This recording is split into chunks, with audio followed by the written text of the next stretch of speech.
वडापाव आता खाण्यासाठी तयार झालेला आहे। त्यातला एक पाव आपण घेतला, त्याच्यामध्ये अशी चटणी टाकायची, दोन्ही बाजू हा वडा मधोमध ठेवायचा आणि असं खायचं। वडापाव हा खाण्यासाठी तयार झालेला आहे। 1 किलो बटाटे मी उकडायला टाकलेले आहेत। उकळी आल्यावर त्याला आपण असं झाकून 20 मिनिटं हे बटाटे उकडून घेणार आहोत। बटाटे उकडून झालेले आहेत। ह्या सर्व बटाट्यांवरचा आपण साल काढून घेणार आहोत। वड्यावरील आवरण तयार करण्यासाठी हे आपण बेसन पीठ घेऊया। हे बेसन पीठ आपल्याला कमी जास्त लागू शकते। हे मी 4 चमचे घेतलेला आहे। याच्यामध्ये मी अर्धा चमचा ओवा मिसळणार आहे, पाव चमचा हळद आणि चवीनुसार मीठ आपण याच्यामध्ये मिसळणार आहोत। आता आपण हे पीठ थोडं थोडं पाणी टाकून मिसळून घेणार आहोत। हे पीठ एकदम घट्ट करायचं नाही, तर थोडं पातळ ठेवायचं। या पद्धतीचं आपल्याला याचं वड्याचं हे पीठ आपल्याला असं तयार करून घ्यायचं। आता आपण हे पीठ 10 मिनिटांसाठी झाकून ठेवायचं। साल काढून झालेला आहे। हा उकडलेला बटाटा आपण मॅश करून किंवा बारीक कापून घेऊ शकतो। आता आपण ह्या बटाट्याची भाजी करून घेऊया। गॅसवर मी पातेलं ठेवलंय, गॅसही चालू केलेला आहे। गॅसची फ्लेम फुल आहे। पातेलं गरम झालेलं आहे। गॅसची फ्लेम मी मध्यम केलेली आहे। त्याच्यामध्ये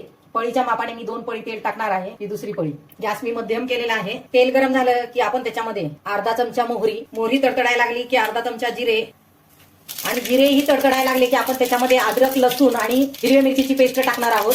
ती आपल्या आवश्यकतेनुसार टाकायची। हे सर्व आपण तेलामध्ये व्यवस्थित परतून घ्यायचं। त्याच्यामध्ये नंतर आपण आपल्या चवीनुसार मीठही मिसळायचंय। पुन्हा हे एकदम व्यवस्थित हलवून घ्यायचं। आता आपण त्याच्यामध्ये बारीक चिरलेला कढीपत्ता मिसळणार आहोत आणि बारीक चिरलेली कोथिंबीर त्यात आपण मिसळणार आहोत। मध्यम आचेवर व्यवस्थित परतून घ्यायचं आणि याचा छान वास सुटला की आपण त्याच्यामध्ये अर्धा चमचा हळद मिसळणार आहोत। हे व्यवस्थित मिसळून आणि परतून घ्यायचंय। आता आपण ह्याच्यामध्ये उकडून बारीक चिरलेला बटाटा मिसळणार आहोत। ह्याला व्यवस्थित मिसळून घ्यायचंय।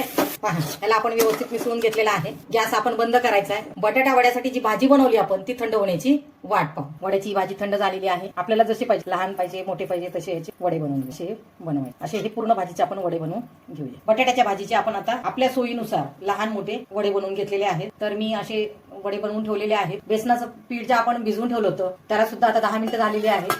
त्याला आपण एकदा व्यवस्थित हलवून घ्यायचं आणि हे बनवलेले जे वडे आहेत आणि आता हे तळण्यासाठी आपले वडे तयार झालेले आहेत। आपलं तेल गरम झालेलं आहे, त्यासाठी मी छोटा भजी त्याच्यामध्ये टाकून पाहिलेला आहे।